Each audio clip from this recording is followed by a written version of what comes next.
Listo, chicos, vamos ahora a hablar de los operadores diferenciales. La primera operación que vamos a ver es la divergencia y en realidad es algo muy sencillo. Si tenemos nosotros una función de varias variables, en este caso x, y, z, ¿de acuerdo? Significa que su primera componente, ¿sí?, representa, digamos, su vector x mayúscula. La segunda componente representa su vector o su componente y mayúscula. Y la última representa su componente z mayúscula. ¿De acuerdo? Así les vamos a llamar. ¿Listo? El operador de divergencia, que se le pone de esta manera, ¿ok?, es sumamente sencillo de hallar. Lo que debemos hacer es simplemente la derivada de su componente en x, o sea, x mayúscula, ¿sí?, de esta de aquí, sobre o con respecto a x. A esto le sumamos en orden la derivada de esta componente o todo lo que esté en y mayúscula, ¿de acuerdo?, sobre o con respecto a la variable y. O sea, todo en orden, ¿se dan cuenta? La componente que está al inicio x mayúscula le derivamos con respecto a x. La componente que está en y mayúscula, o sea, todo esto, le derivamos con respecto a y. Y obviamente, consecuentemente con esto, la derivada de z mayúscula con respecto a z. ¿De acuerdo? Entonces vamos a hacer el ejemplo de la aplicación de esta fórmula con esta función de aquí. Súper sencillo, miren. La divergencia de nuestra función f va a ser igual. La derivada de nuestra función x mayúscula con respecto a x. ¿Qué es esta x mayúscula? Todo este x al cuadrado, ¿no es cierto?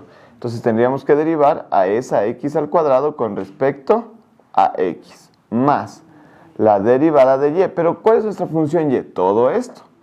2xy. Pero a esto lo vamos a derivar con respecto a y. ¿Y cuánto vale nuestra z mayúscula? Todo lo que está aquí adentro, ¿verdad? Entonces es la derivada de yz cuadrado, pero con respecto de z. ¿De acuerdo? Muy sencillo. Primera expresión con respecto a x vamos a derivar, la segunda expresión con respecto a y, y la tercera consecuentemente con respecto a z. Y al final sumaremos todo, nada más que eso. Listo, entonces vamos a ir derivando, ¿de acuerdo? Tenemos entonces la derivada de esta expresión con respecto a x. ¿Sí o no? Que como está x al cuadrado, esa derivada me queda 2x. ¿Perfecto? Más. En este caso nos toca derivar con respecto a y esta expresión. Dado que estamos derivando con respecto a y, este menos 2x actúa como una constante, ¿verdad? Y sale de la derivada. Y la derivada de y es 1. Entonces solamente me queda menos 2x. Listo. Más. Y finalmente derivamos esta expresión, pero con respecto a z. Dado que estamos derivando con respecto a z, esta y actúa como una constante. Entonces sale de la derivada, ¿no es cierto? Y derivamos el z cuadrado. ¿Cuál es la derivada de z cuadrado? Pues 2z. Listo. Finalmente entonces simplificamos y operamos si es que es posible, quedándonos entonces que la divergencia de esta función sería 2x más con menos 2x, y en este caso me quedaría más 2z por y, pues me queda 2yz. Siempre recuerden poner en orden alfabético las letras. Como podemos ver, 2x menos 2x se simplifica, entonces la divergencia de mi función f me queda 2yz. Y listo. Así de sencillo hallamos la divergencia. Listo, chicos, vamos a ver ahora el operador diferencial que se llama el rotacional. En realidad aquí la fórmula es una fórmula matricial, ¿de acuerdo? Sin embargo, lo que nosotros vamos a hacer para que sea más sencillo es esta fórmula sacarle de una manera operativa. Solo va a ver que tenemos que derivar y que tenemos que restar o sumar, ¿de acuerdo? Entonces miren, ¿qué es lo que se va a hacer aquí? El resultado del rotacional es otro vector también de tres componentes, ¿listo? Pero ¿qué es lo que sucede? A esta primera parte también le vamos a llamar x mayúscula, lo que esté ahí. A la segunda componente de nuestra función le vamos a llamar y mayúscula, y a la tercera le vamos a llamar z mayúscula, ¿de acuerdo? Entonces la fórmula dice lo siguiente, que dentro de esta matriz ubiquemos aquí nuestra función x mayúscula, aquí nuestra función y mayúscula, y aquí nuestra función z mayúscula, ¿de acuerdo? Pero lo que también podemos hacer es, como les digo, deducir la fórmula y después reemplazar mi x, y y z mayúsculas por sus respectivos valores. ¿De acuerdo? Entonces, ¿cómo se resuelve en realidad un ejercicio matricial? La primera componente, o para hallar la primera componente, lo que se hace es muy sencillo. Se tapa la primera columna y la primera fila. ¿De acuerdo? Tapamos. Y de lo que nos queda, que en este caso sería esto de aquí, se multiplica en X. El producto hacia abajo es positivo y el producto hacia arriba es negativo. Veamos entonces cómo nos queda. Si tapamos la primera columna y la primera fila, nos quedan solo estos 4 elementos. Se multiplica en cruz la derivada con respecto a y de esta función. Multiplicando esto me quedaría la derivada de la z mayúscula con respecto a y. Y eso ya se entiende, ¿verdad? Porque significa que lo que debemos poner aquí es la función z y derivarle con respecto a y. Más sencillo. Menos, y siempre se debe restar, en este caso, la multiplicación de los otros dos que me quedaron. En este caso sería la derivada con respecto a z, pero de la función y, o sea, de mi y mayúscula, ¿verdad? Entonces me quedaría la derivada de mi y mayúscula con respecto a z. ¿Listo? ¿Ok? Y esa sería la primera componente. Recordemos que nuestro rotacional también tiene 3 componentes. Para la segunda componente, dado que quiero la segunda posición, lo que se hace es tapar la segunda columna, ¿de acuerdo? La segunda columna, pero siempre tapamos la primera fila. Tapando la segunda columna, miren lo que nos queda. Este por este menos este por el de acá. Entonces, este por este nos quedaría la derivada de mi función z con respecto a x menos, ¿no es cierto? Tapemos un ratito, era este por este, ya lo tenemos aquí, menos este por el de acá. Es decir, la derivada de nuestra x mayúscula con respecto a z. Listo, ¿ok? Ahora, finalmente, como queremos el tercer término, lo que vamos a hacer es tapar esa tercera columna y ya nos queda este por este menos este por este de acá. Entonces aquí nos quedaría la derivada de nuestra función y mayúscula con respecto a x menos este por el de aquí, ¿no es cierto? Recuerden, este por este y este por el de acá. La derivada de nuestra función x con respecto de y. Listo. Entonces, cualquiera de las dos fórmulas o procedimientos es válido. Yo les recomendaría que en este caso se memoricen esta de aquí para poder aplicar de manera más rápida. ¿Listo? Entonces vamos a seguir con este rotacional de nuestra función f. ¿Qué nos quedaría? Lo siguiente. Vamos a ir reemplazando paso por paso cada una de nuestras funciones z, y x mayúsculas, ¿de acuerdo? Entonces, por ejemplo, ¿cuál es z mayúscula? Todo este componente, xy. Entonces me quedaría la derivada de esa función xy, pero con respecto de y. Menos la derivada, y aquí tenemos que reemplazar la función y. ¿Cuál es la función y aquí? X al cuadrado. Pero con respecto de z. Listo. Siguiente componente. La derivada de z con respecto de x. ¿Cuál es la función z? xy. Entonces, la derivada de xy, pero con respecto de x. Menos la derivada de x mayúscula. ¿Cuál es x mayúscula? Todo este término, ¿no es cierto? Entonces, la derivada de x y z con respecto a z. ¿Listo? Y la última componente de mi vector rotacional sería en este caso la derivada de y con respecto a x. ¿Cuál es y mayúscula? Esta expresión. Entonces sería la derivada de x al cuadrado con respecto a x. Menos la derivada de la función x, ¿no es cierto? ¿Cuál es la función x mayúscula? Todo esto.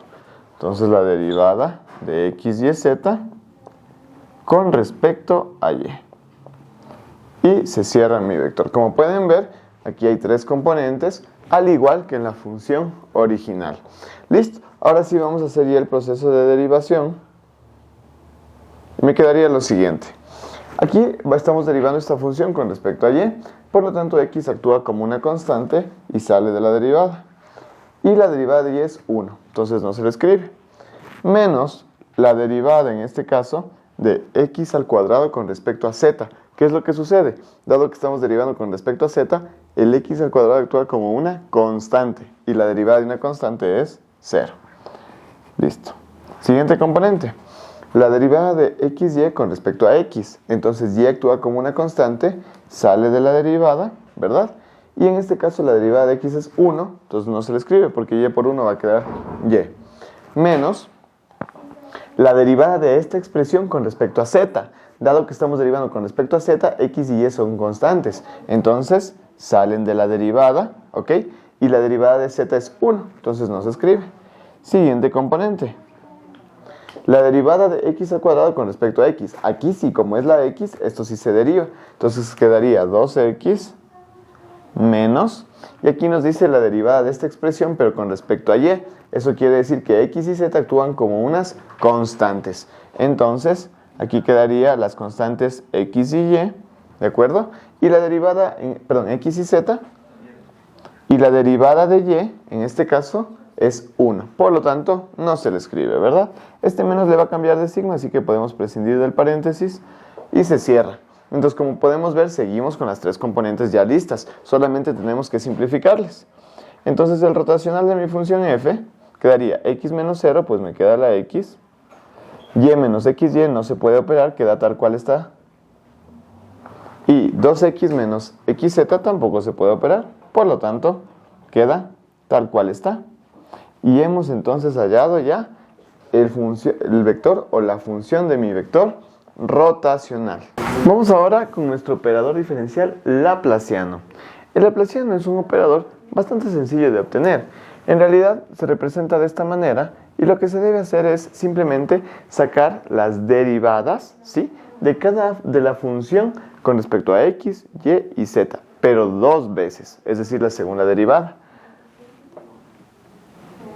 La segunda derivada de f con respecto de x, y de ahí también vamos a sumar la segunda derivada con respecto de y de ahí vamos a sumar la segunda derivada también de mi función f, pero con respecto de z. Eso es todo lo que es el laplaciano. Entonces en realidad sería bastante sencillo. Para poder reemplazar aquí de mejor manera, lo que vamos a hacer es sacar cada derivada por separado en la parte de allá. Entonces vamos primero a obtener la derivada de nuestra función f con respecto a x. La primera, porque debemos ir en orden, ¿de acuerdo? Entonces nos quedaría la derivada de esta función con respecto a x, ¿no es cierto? ¿Cuál es nuestra función f? Nuestra función f es 2x al cuadrado y menos xz cubo. Pero esto primero con respecto a x, ¿de acuerdo? Cuando derivamos con respecto a x, recordemos que tanto la y como la z actúan como constantes. ¿Listo? Entonces, vamos con nuestro primer término con respecto a x. El 2y actúa como una constante. Y derivamos el x al cuadrado, que sería 2x. Menos el z cubo actúa como constante. Y derivamos la x, que es 1. Entonces no se escribe. Simplificamos esto y nos quedaría 2 por 2, 4, x por y, xy, menos z al cubo. Listo. Tenemos la primera derivada con respecto a x. Vamos ahora a sacar la segunda derivada, pero con respecto a x también. ¿Listo? Entonces, con respecto a x, si nosotros derivamos lo que nos quedó, la derivada de 4xy, dado que el 4y actúan como constantes, salen de la derivada, y la derivada de x es 1, entonces no se escribe, ¿verdad? En el caso de z, al actuar como una constante, z al cubo también es una constante. Como estoy derivando con respecto a x, la derivada de una constante es 0. Ya tengo entonces la primera derivada con respecto a x, ¿de acuerdo? Ahora vamos a sacar lo mismo, pero ya con respecto a y. Es decir, la derivada de toda la función que yo tengo, pero con respecto a y. Listo, ¿ok? Ahorita, ¿qué es lo que va a pasar? Que x y z actúan como constantes, ¿de acuerdo? Entonces, en este caso, como estoy derivando con respecto a y, 2x cuadrado, pues, actúa como una constante y sale de la derivada. ¿Listo? Y la derivada de y es 1, por lo tanto no se escribe. Menos la derivada de xz al cubo. Pero yo estoy derivando con respecto a y, recuerden, entonces x y z son constantes. Y la derivada de una constante es 0, por lo tanto no se escribe. ¿Listo? Finalmente, entonces, ahora vamos a sacar la segunda derivada, pero con respecto a y. Como estamos derivando con respecto a y, la x actúa como una constante. Entonces, todo este término es una constante y la derivada de esa constante es 0. ¿Listo? Ya tenemos la segunda derivada, pero con respecto a y. Vamos ahora, entonces, con la derivada de z. Con la derivada de la función f, pero con respecto a z. Ok. Con respecto a z, la variable x y la variable y van a actuar como constantes. Tomar muy en cuenta eso. Entonces nos quedaría la derivada de nuestra función original, pero con respecto a z. Listo. Entonces, con respecto a z, esta primera expresión es una constante, porque x y y son constantes en este momento, y la derivada de una constante es 0. ¿Listo? La segunda expresión nos quedaría en este caso que menos x es una constante, porque estamos derivando con respecto a z, entonces menos x sale de la derivada, y la derivada de z al cubo, eso sí hay 3z al cuadrado. ¿Listo? Quedándome entonces, más por menos, pues menos 3 por xz cuadrado. Listo, tenemos nuestra primera derivada. Ahora vamos a sacar la segunda derivada de la función, otra vez con respecto a z. Con respecto a z, recordemos que en este caso el menos 3x actúa como una constante, por lo tanto sale de la derivada. Pero la derivada de z al cuadrado, eso sí hay, que sería 2z, ¿de acuerdo? Operando esa función nos quedaría menos 3 por 2, menos 6xz. Listo. Ya tenemos nuestras tres derivadas. Lo que hacemos entonces simplemente ahora es reemplazar sus valores en nuestra fórmula. Quedándome entonces que el laplaciano de mi función f sería lo siguiente. La segunda derivada con respecto a x me salió 4y. Más la segunda derivada de mi función con respecto a y me salió 0. Y la segunda derivada con respecto a z me quedó, en este caso, menos 6xz. ¿Listo? Entonces, el laplaciano de mi función me quedaría 4y más 0, pues queda 4y, más con menos se hace menos, 6xz. Dado que esto de aquí ya no se puede simplificar más ni operar, esa sería la respuesta de nuestro laplaciano.